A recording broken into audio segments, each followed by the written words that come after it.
오셨습니다. 반갑습니다. 은혜 많이 받으십시오. 오늘 하나님께서 우리에게 주시는 말씀은 사사기의 말씀인데, 먼저 10장 6절에서 9절까지의 말씀을 저와 여러분이 교독해서 읽도록 하겠습니다. 이스라엘 자손이 다시 여호와의 목전에 악을 행하여 바알들과 아스다롯과 아람의 신들과 시돈의 신들과 모압의 신들과 암몬 자손의 신들과 블레셋 사람들의 신들을 섬기고 여호와를 버리고 그를 섬기지 아니하므로 여호와께서 이스라엘에게 진노하사 블레셋 사람들의 손과 암몬 자손의 손에 그들을 파심해 그에 그들이 요단강 저쪽 길르앗에 있는 아모리 족속의 땅에 있는 모든 이스라엘 자손을 쳤으며 18해 동안 억압하였더라. 암몬 자손이 또 요단을 건너서 유다와 베냐민과 에브라임 족속과 싸움으로 이스라엘의 곤고가 심하였더라. 사사기 11장 29절에서 33절까지의 말씀을 저 여러분이 교독해서 읽도록 하겠습니다. 제가 먼저 읽겠습니다. 이에 여호와의 영이 입다에게 임하시니 입다가 길르앗과 므낫세를 지나서 길르앗의 미스베에 이르고 길르앗의 미스베에서부터 암몬 자손에게로 나아갈 때에 주께서 과연 암몬 자손을 내 손에 넘겨주시면 내가 암몬 자손에게서 평안히 돌아올 때에 누구든지 내 집 문에서 나와서 나를 영접하는 그는 여호와께 드릴 것이니 내가 그를 번제물로 드리겠나이다 하니라. 이에 입다가 암몬 자손에게 이르되 그들 싸움께서 그들의 손으로 넘겨주심에 다 함께 야로엘에서부터 민닛에 이르기까지 20성읍을 치고 또 아벨그라임까지 매우 크게 무찔므로 이에 암몬 자손이 이스라엘 자손 앞에 항복하였더라. 아멘. 가나안 나라는 소득이 적기 때문에 저축을 적게 합니다. 저축이 적기 때문에 투자를 적게 하죠. 투자가 적기 때문에 생산이 적어집니다. 또 이 생산이 적어짐으로 인해서 다시 또 소득이 적게 되죠. 이것을 빈곤의 악순환이라고 합니다. 경제학자들은 이 저개발국의 이 빈곤의 악순환의 고리를 끊기 위해서 반드시 해야 될 것이 있는데, 그것은 각 산업 분야에 투자를 하는 것이다, 이렇게 말했습니다. 근데 사실 이러한 일을 통해서 이 빈곤의 악순환의 고리를 벗어난 나라는 그렇게 많지 않습니다. 우리 대한민국도 빈곤의 악순환을 반복했었죠. 하나님의 정말 그 천우신조로 우리는 그 악순환의 고리를 탈피하고 경제 성장을 이룬 놀라운 그런 경험을 우리는 가지고 있습니다. 사사기도 이런 그 악순환을 계속 반복하고 있습니다. 범죄합니다. 심판받습니다. 부르짖습니다. 응답하십니다. 그리고 또다시 배신합니다. 그런데 우리 현대를 살아가는 신앙인들도 역시 마찬가지예요. 죄를 짓습니다. 고통을 당합니다. 부르짖습니다. 하나님께서 구해주십니다. 그리고 다시 배신합니다. 이런 그 악순환을 끊임없이 반복하고 있는 것입니다. 오늘 사사기에 나오는 이야기도 또 역시 지난번에 우리가 이야기했던 것처럼 또 이 악순환을 반복하고 있는 것입니다. 기드온에 의해서 미디안을 전쟁에서 미디안과의 전쟁에서 이겼어요. 그리고 돌라와 야일에 의해서 하나님께서 또 평화를 주셨습니다. 근데 그들이 또 이제 죄를 짓기 시작하는 것입니다. 첫째 파트입니다. 그들은 우상 숭배를 했다는 것이죠. 우상 숭배를 하는데 이제는 아주 정말 총체적으로 우상 숭배를 합니다. 바알을 섬기고요, 아스다롯을 섬기고요, 아람의 신들을 섬기고, 시돈의 신을 섬기고, 암몬의 신을 섬기고, 모압의 신을 섬기고, 블레셋의 신에 이르기까지 7개의 신을 섬겼다, 이렇게 오늘 성경에 말하고 있는 것입니다. 이에 대해서 하나님께서 이스라엘 백성을 암몬과 블레셋의 손에 파셨다, 이렇게 기록하고 있습니다. 이 파셨다라고 하는 것을 원어로 찾으면요, 사자가 자기의 먹잇감을 갈기갈기 찢는 것을 표현하는 단어가 이런 것이에요. 결국 그들은 우상 숭배 때문에 그렇게 되어 있다는 것이죠. 여러분, 우상 숭배라는 것은 참 이상합니다. 우상 숭배하면 우상 숭배하는 그 우상이 도와줘야 되잖아요. 근데 그렇지 않아요. 우상 숭배를 하면 우상의 지배를 받습니다. 우리가 어떤 물질을 숭배하면 나중에 물질의 지배를 받는 거예요. 하나님 외에 다른 그 어떤 것에 우리가 집착하기 시작하면 그 집착하는 대상이 우리에게 기쁨을 줘야 되는데 우리를 억압하고 우리를 지배하게 된다는 것입니다. 이게 우상 숭배의 특징이에요. 우상 숭배가 무엇입니까? 저는 하나님을 사랑합니다. 왜냐하면 하나님께서 저에게 제가 필요한 물질을 주시기 때문입니다. 그러면 그 사람의 우상은 물질입니다. 그런데 바른 신앙을 가진 사람은 하나님, 저에게 물질을 주시든 안 주시든 상관없습니다. 저는 단지 오로지 하나님만 따르겠습니다. 이렇게 얘기한다는 것이죠. 둘째 파트입니다. 둘째는 오늘의 그 주인공 입다에 대해서 이야기하고 있어요. 입다는 큰 용사라 이렇게 말하고 있습니다. 그래서 이제 그 히브리어로 삐포르하이라는 말인데 이 말은 다윗에게 사용한 말이에요. 그러니까 입다는 정말 큰 용사인데 다윗 같은 큰 용사였다는 것입니다. 근데 입다는 출생의 배경이 슬퍼요. 기생의 아들의 몸으로 태어난 것입니다. 그래서 자라면서 계속 본초의 자식으로부터 계속 핍박을 받았고 결국 급기야는 쫓겨났습니다.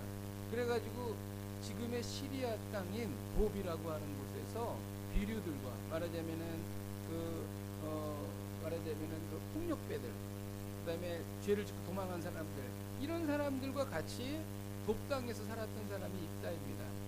그런데 암몬과의 전쟁이 시작되자 길르앗 사람들이 두려워서, 이 길르앗은 요단 동편에 있던 땅이에요. 이 두려워가지고 입다에게 쫓아온 거예요. 우리 암몬과의 전쟁에서 우리의 머리가 되어달라. 그리고 전쟁을 해서 승리를 해달라. 이제 그런 요청을 하게 됩니다. 근데 이제 입다는 이것을 이제 수락을 하는 것이죠. 자, 이제 셋째 파트입니다.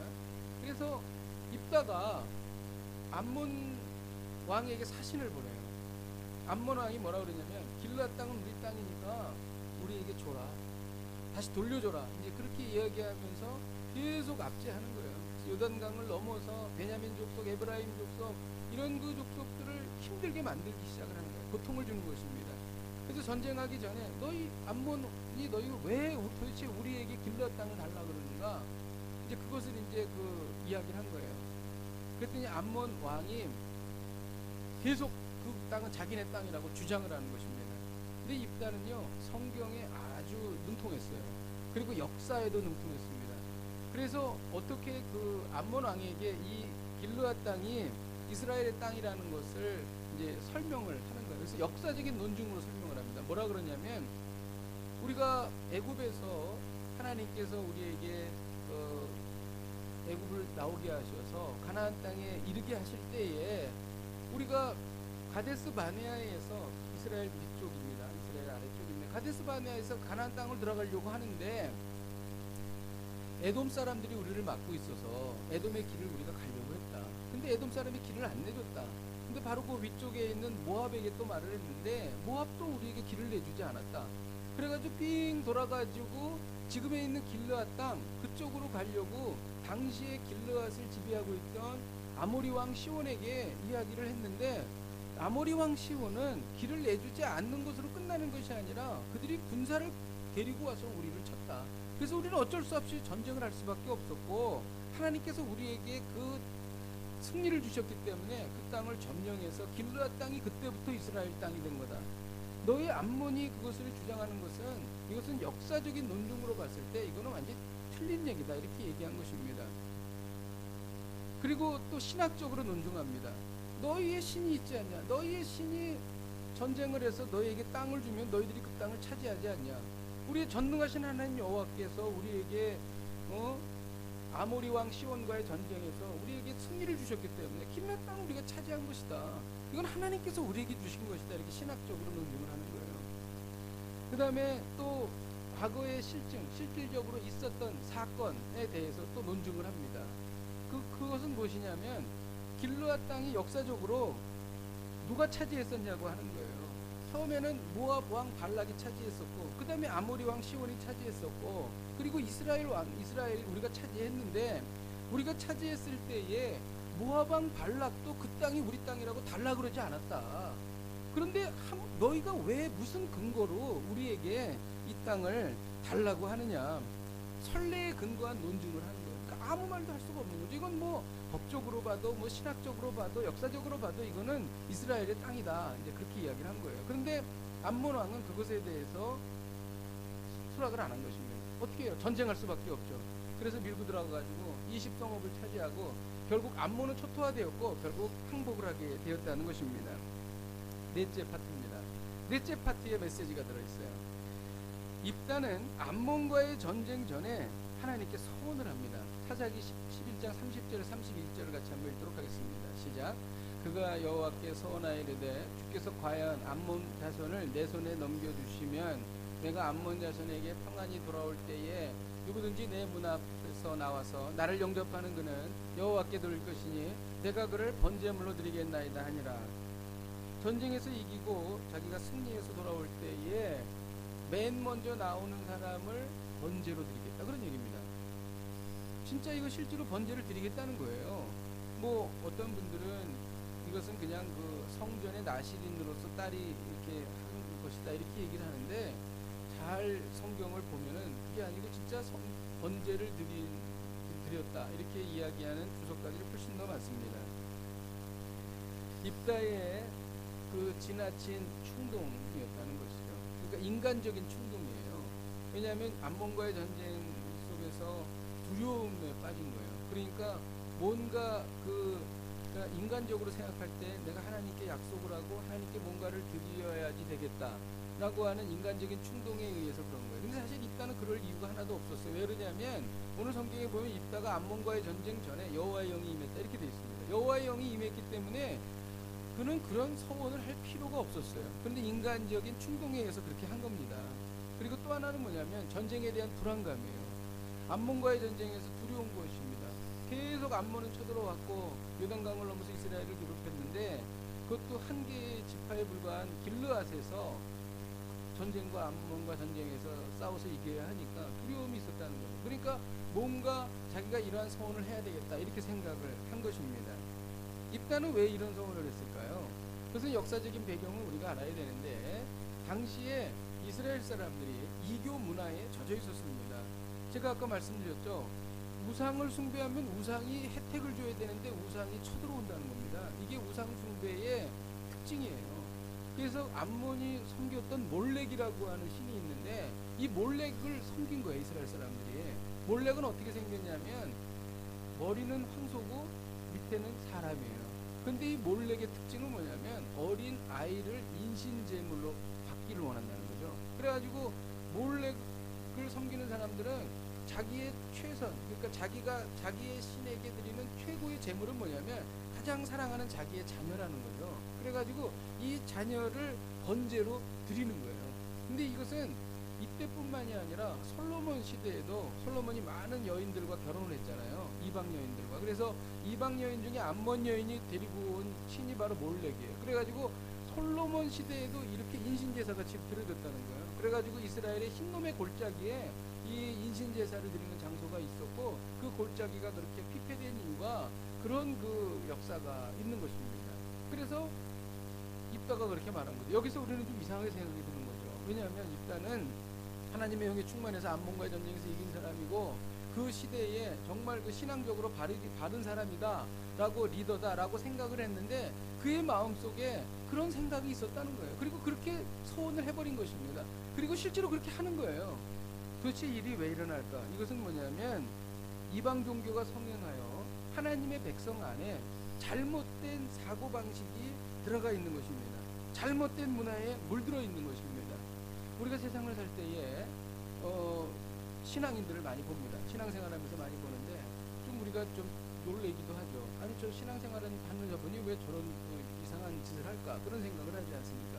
근데 가만히 보면요, 저도 그렇고 우리 모두에게 신앙생활하면서 사람마다 좀 이상한 부분이 있어요. 이상한 부분이라는 건 뭐냐면 성경적이지 않은 정말 잘못된 건데 그것에 대해서 죄로 생각하지 않고 그냥 받아들이는 것입니다. 적어도 이거는 그냥 뭐 이거는 그냥 그렇게 해온 거야 라고 전혀 그것에 대해서 죄의식을 느끼지 않고 그대로 하고 그냥 끝까지 그렇게 하는 거예요. 이런 모습이 입다에게 있었고 그것이 바로 결국 사람을 번제로 드리게 하는 그런 것을 이렇게 초래했다는 것입니다. 그리고 결국 자기 딸의 죽음으로 해서 고통당해야 했다는 것이죠. 여러분, 이러한 모습이 우리 가운데 있으면 이것이 결국 나중에 반드시 우리에게 고통을 줍니다. 이게 바로 오늘의 메시지예요. 오늘의 메시지가 무엇입니까? 세상적인 사고방식을 제거하라는 것입니다.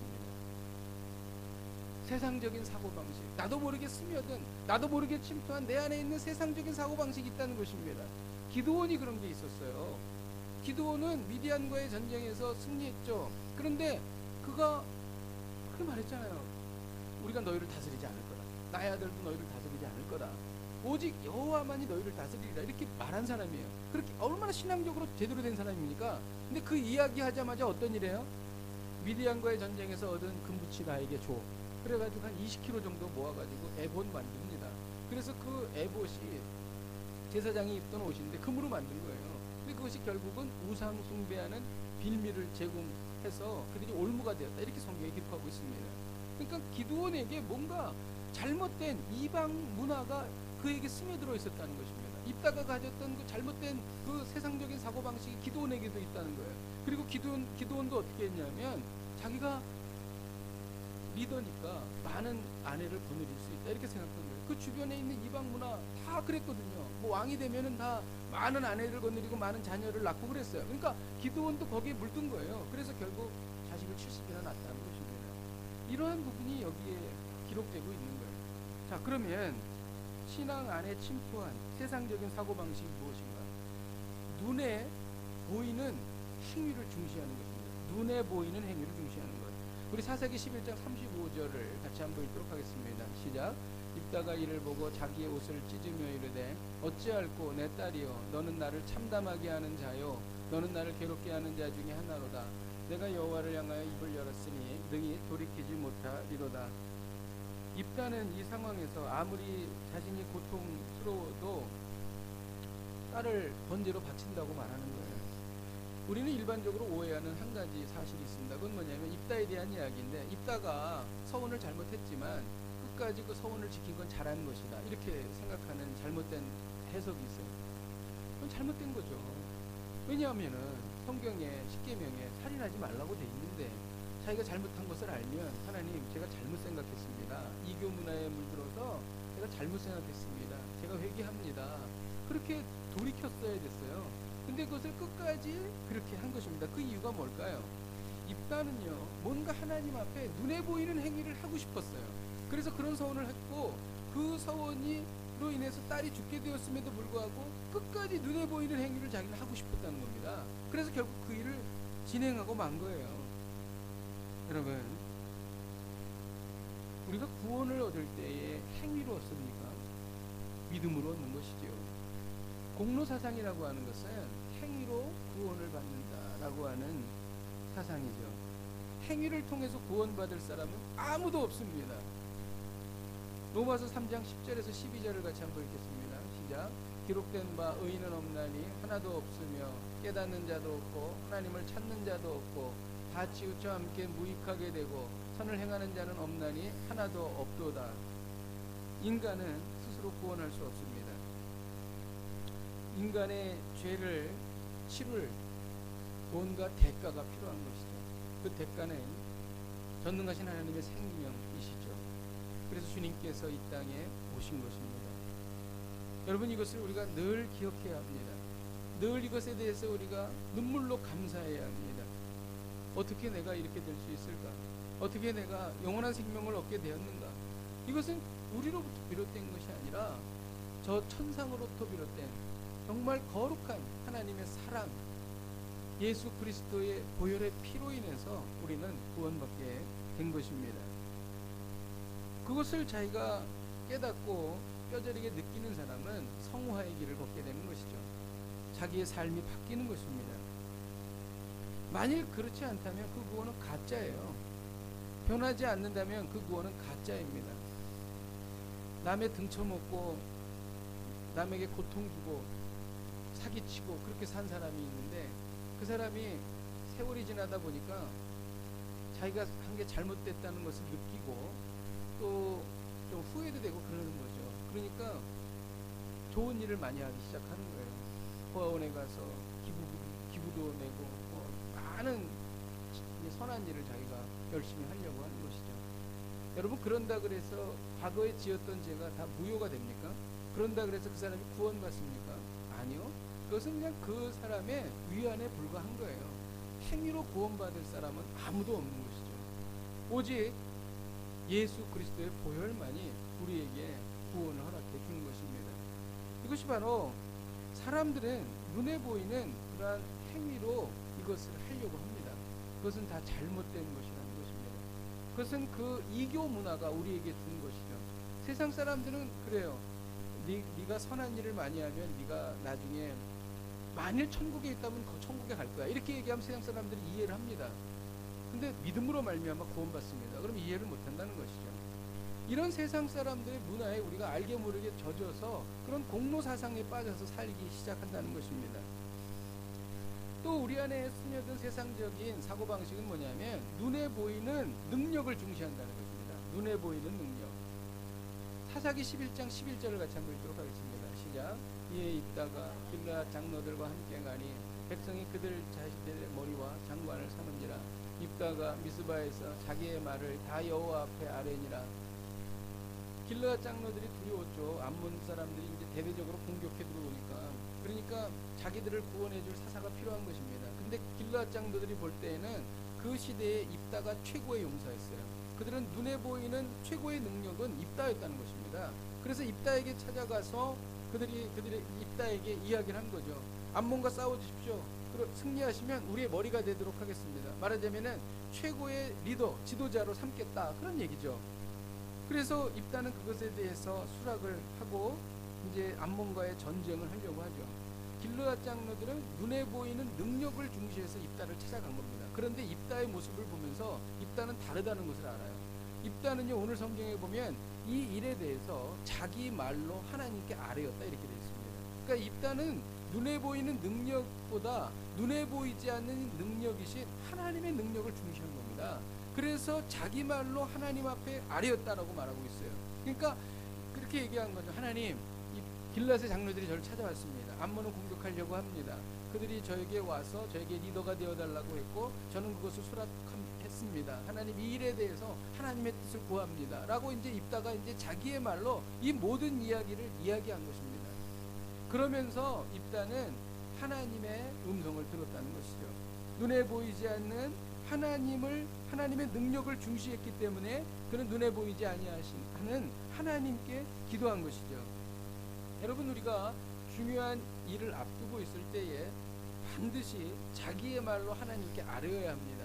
우리가 생각할 때 하나님 모든 걸 다 아시는데 꼭 내가 뭐 굳이 아뢰 필요가 있겠는가? 하나님은 전능하시고 전지하시기 때문에 다 아셔. 그리고 아뢰지 않습니다. 그러면 안 된다는 거예요. 자기의 말로, 눈에 보이지 않는 능력이신 하나님께 자기의 말로 아뢰야 된다는 것입니다. 이것을 자기의 말로 아뢰는 분들은 왜 그것을 아뢰야 하는지 너무나 잘 알고 있어요. 왜 그러냐면 참 이상하죠. 자기의 말로 그 일을 아랠 때에 하나님의 뜻이 무엇인지 알게 돼요. 그리고 하나님께서 그 순간을 통해서 지혜를 주십니다.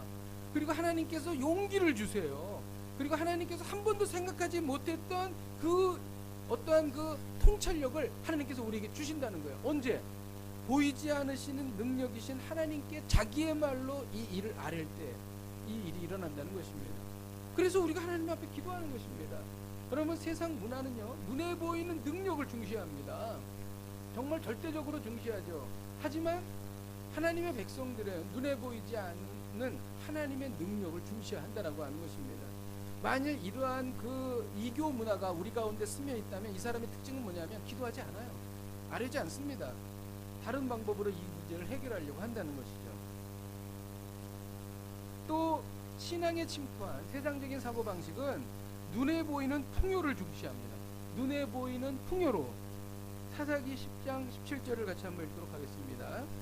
시작. 그때에 암몬 자손이 모여서 길르앗의 진을 쳤으므로 이스라엘 자손도 모여서 미스바에 진을 치고 길르앗은 요단 동편의 땅입니다. 길르앗은 원래 하나님이 약속하신 땅이 아니었어요. 그래서 가나안 땅으로 들어가려면 요단강 건너야 되는데 건너기 전에 보니까요 너무 좋은 땅이 있는 거예요. 초장도 있고 더 훨씬 넓어요. 지도 한번 보세요. 길르앗이 어떤 한 지파가 차지했던 땅보다 훨씬 크고 훨씬 풍요롭습니다. 그런데 이 땅은 하나님께서 약속한 땅은 아니었습니다. 그러니까 이렇게 볼 수가 있죠. 영적으로는 그다지 중요한 땅은 아니었어요. 그런데 세상을 살 때는 너무너무 중요한 땅이었습니다. 이런 것들이 우리 가운데 있죠. 신앙적으로는 큰 의미가 있는 것은 아니지만 현실적으로는 중요한 것들이 있습니다. 이 길르앗 땅이 그런 땅이었는데 길르앗 땅은요 목초지가 있었고 그래서 양이나 또한 가축을 키우기가 너무 좋았어요. 그리고 왕의 대로가 있었어요. 왕의 대로는 무역길입니다. 무역로. 그래서 왕의 대로를 차지하고 있으면 가만히 있어도 엄청나게 돈을 벌 수가 있는 땅이 길르앗 땅입니다. 그러니까 두 지파 반이 너무 좋아서 여기를 우리가 좀 차지하겠습니다. 허락해 주십시오. 이렇게 얘기했다는 것이죠. 그런데 결국 그 땅을 하나님이 주셨죠. 이런 것은 무엇이냐면 재물, 학위, 사회적 지위, 그리고 내가 하고 있는 어떤 기업 이런 것들이 여기에 해당하는 것입니다. 그런데 하나님께서 길르앗 땅을 이스라엘에게 주셨다는 것을 통해서 우리는 뭘 알 수 있냐면 하나님께서 영적으로는 그렇게 중요하지 않지만 우리가 세상을 살 때 필요한 것도 하나님께서 중요하게 생각하시고 우리에게 허락하신다는 것을 우리가 알 수 있다는 것입니다. 할렐루야. 여러분, 그런데 이 길르앗이 지금 암몬에 의해서 흔들리고 있는 것입니다. 지금 이 길르앗이 위기에 처해 있고 이 길르앗을 빼앗길 수밖에 없는 그런 상황이 된 것이죠. 그 이유가 뭡니까? 아까 말씀드렸듯이 이스라엘이 암몬의 신을 섬긴 거예요. 몰렉을 섬긴 것입니다. 그러니까 이 암몬에 의해서 길르앗이 점령당하게 생겼어요. 이스라엘 사람들은 눈에 보이지 않는 하나님이 주시는 풍요로움을 망각한 거예요. 눈에 보이는 풍요로움만 집중한 것입니다. 그러니까 눈에 보이는 풍요를 집중하니까 눈에 보이지 않는 풍요가 없어질 뿐만이 아니라 눈에 보이는 풍요까지도 하나님께서 가져가신다는 거예요. 이 영적인 원리입니다. 여러분 잘 들으셔야 돼요. 우리가 여러분 눈에 보이지 않는 풍요는 구원이며 평안이며 영생인데 우리가 그 눈에 보이지 않는 풍요를 중요하게 생각하지 않고 눈에 보이는 풍요만 중요하게 생각하면 이것은 이교로부터 들어온 문화인데 이러한 문화가 우리 가운데 스며들 때에 눈에 보이지 않는 풍요도 가져가시고 눈에 보이는 풍요도 가져가신다는 거예요. 지금 이 상황이 지금 이스라엘이 당한 처지인 것입니다. 그런데 하나님께 돌아가기만 하면 이 길르앗 땅도 하나님께서 지켜주십니다. 자 보세요. 그럼 길르앗 땅을 어떻게 이스라엘이 다시 그들이 지킬 수 있었는가는요. 길르앗의 장로들이 입다에게 찾아간 것입니다. 길르앗 장로들은 사실 역사적으로 보면 주석가들이 그래요. 입다가 쫓겨날 때에 거들은 사람들이다. 그래서 어떻게 보면 입다 입장에서는 길르앗 장로들이 굉장히 싫었을 거예요. 왜냐하면은 자기 그 적자들의 어떤 그 의견에 동조해서 자기를 쫓아내는 사람이라고 생각할 수 있거든요. 그런데 길르앗 장로들이 입다에게 가서 머리를 숙인 것입니다. 우리가 지금 어려움에 처했으니까 당신이 와서 우리를 도와주십시오. 즉 뭐냐면 길르앗 장로들이 겸손하게 입다에게 간 거예요. 그래서 입다가 물어봅니다. 만일 우리가 암몬과 싸워서 이기면 정말 내가 너희들의 머리가 되겠느냐? 이렇게 너희들의 이렇게 말합니다. 그때 길르앗 장로들이 아주 겸손하게 말해요. 우리가 그리하리이다. 이렇게 얘기합니다. 그들의 겸손에 의해서 입다가 전쟁에 참여하게 되었고 다시 길르앗을 지킬 수 있게 되었다고 하는 것이죠. 여기 바로 이것입니다. 겸손입니다. 여러분 만일 입다를 무시하고 그들이 교만했다면 그들은 길르앗을 지킬 수 없었습니다. 여러분 겸손해야 눈에 보이는 풍요도 누릴 수 있다는 것입니다. 우리의 눈에 교만한 눈빛이 있는 한 하나님께서는 우리에게 이러한 눈에 보이는 풍요를 허락하지 않으실 수 있습니다. 만일 진정 하나님의 백성이라면 끝까지 교만하다면 하나님께서 그것을 허락하지 않으실 것입니다. 왜 그러냐면 하나님과 붙어있는 것이 더 중요하고 하나님께 집중하는 것이 더 중요하기 때문인 것이죠. 그러나 우리가 정말 겸손하다면 겸손한 건 이런 것입니다. 하나님 저에게 허락하신 모든 것은 전적인 하나님의 은혜입니다 라는 생각이 내 뼛속까지 들어가 있다면 오케이, 이제 네가 눈에 보이는 풍요를 누릴 자격이 있다. 하나님 그렇게 보신다는 것이죠. 재물을 허락해 주셔도 그 재물을 누릴 수 있는 영적인 태도가 준비되어 있어야 한다는 것입니다. 이것이 바로 길르앗이 보여주고 있는 것이죠. 여러분 어떻게 우리가 이러한 우리 안에 스며든 세상적인 사고방식을 제거할 수 있을까요? 근데 먼저 우리가 이것이 뭔지를 알아야 합니다. 이 세상적인 사고방식이 무엇인지. 자녀 교육이 너무너무 중요하다고 세상 사람들은 말하잖아요. 그래가지고 막 그 서울에서도 또 한국에서도 뭐 그렇게 자녀 교육을 위해서 애를 쓰지 않습니까? 우리 안에 스며든 세상적인 사고방식은 마치 미세먼지와 같아요. 한국에 가면은 어쩔 수 없이 미세먼지를 마실 수밖에 없어요. 안 마실 수가 없습니다. 다 마실 수밖에 없습니다. 이 세상적인 사고방식이 우리 안에 다 침투해서 들어온다는 것입니다. 대학이 신앙보다 중요하다라고 하는, 그렇게 말은 안 해요, 신앙인들이. 하지만 그런 생각이 내 안에 있어요. 그리고 그렇게 행동합니다. 그리고 사업이 신앙보다 중요하다 이렇게 말은 안 해요. 그런데 실질적으로 그런 상황이 벌어지면 사업을 중요하게 생각해요. 인맥이 신앙보다 중요하다 이렇게 생각한다는 것이죠. 이권이 신앙보다 중요하다 이렇게 생각한다는 것입니다. 또 이런 것입니다. 뭐 세상 살다 보면, 비즈니스 하다 보면 술 한잔 하는 거 뭐 어쩔 수 없잖아, 이런 게 들어오는 거예요. 하나님은 술 마시는 거 기뻐하지 않으세요. 정말 기뻐하지 않으십니다. 성경 보세요. 술 마시는 것을 권장한 곳이 어디 있는가? 그런데 그런 문화가 우리 안에 들어와서 우리가 그렇게 생각하는 거예요. 성경에 무슨 뭐 담배 피지 말라는데 어디 있어? 없죠. 성경에 나오지는 않죠. 근데 하나님의 거룩한 성전을 더럽히지 말라고 했죠. 그렇지 않습니까? 마음대로 신앙. 뭐 교회 뭐 주일날 꼭 가야 되나? 그냥 뭐 내가 대충 그냥 혼자 예배 드리든지 뭐 아니면 뭐 어떻게 하든지 뭐 대충 하면 되지. 마음대로 신앙. 포스트 모더니즘에 우리가 살고 있잖아요. 모든 가치의 기준은 개인이 결정한다는 거예요. 그게 포스트 모더니즘 아니에요. 그런 이교적인 문화가 우리 가운데 들어있는 거예요. 그러니까 뭐 성경에서 뭐라고 말하든 상관없이 자기의 마음대로 그런 것들을 결정하는 거예요. 외에도 제가 직장 다닐 때 우리 임원들이 술을 마셨답니다. 그래서 이제 밑에서 저는 이제 그때 이제 뭐 팀장급이었으니까 거기에 참석을 못했죠. 그런데 팀장들이 얘기를 하는데, 하고 뭐 누구 전무님, 뭐 누구 사장님, 뭐 다 뭐 저기 애인들 데리고 나왔대, 뭐 이런 얘기를 들어요. 세상에, 이야 진짜 어떻게 저럴 수가 있는 거예요. 근데 그중에 크리스찬도 있었어요. 이교 문화가 들어와 있는 거예요. 다 사람들이 그렇게 하니까 뭐 그것이 뭐 이렇게 큰 무슨 흠이 될까? 뭐 우리는 어느 정도 자리를 잡은 사람들이니까 뭐 이렇게 산다는 것이죠. 이런 문화가 우리 가운데 들어있는 것입니다. 이게 바로 입다가 자기 딸을 번제로 드린 거예요. 이교 문화가 침투한 그러한 모습인 것입니다. 자, 이 사고방식을 제거하는 방법은 없습니다. 딱 하나, 살아계신 하나님의 말씀입니다. 로마서 12장 1절에서 2절을 같이 한번 읽도록 하겠습니다. 시작. 그러므로 형제들아, 내가 하나님의 모든 자비하심으로 너희를 권하노니 너희 몸을 하나님이 기뻐하시는 거룩한 산 제물로 드리라. 이는 너희가 드릴 영적 예배니라. 여러분, 그렇지 말고 오직 마음을 새롭게 함으로 변화를 받아 하나님의 선하시고 기뻐하시고 온전하신 뜻이 무엇인지 분별하도록 하라. 선하시고 기뻐하시고 온전하신 뜻, 하나님의 말씀이 무엇이든지 분별해야, 그것을 붙잡고 살아야 우리는 이 이교 문화로부터 자유로울 수 있다, 그런 얘기입니다.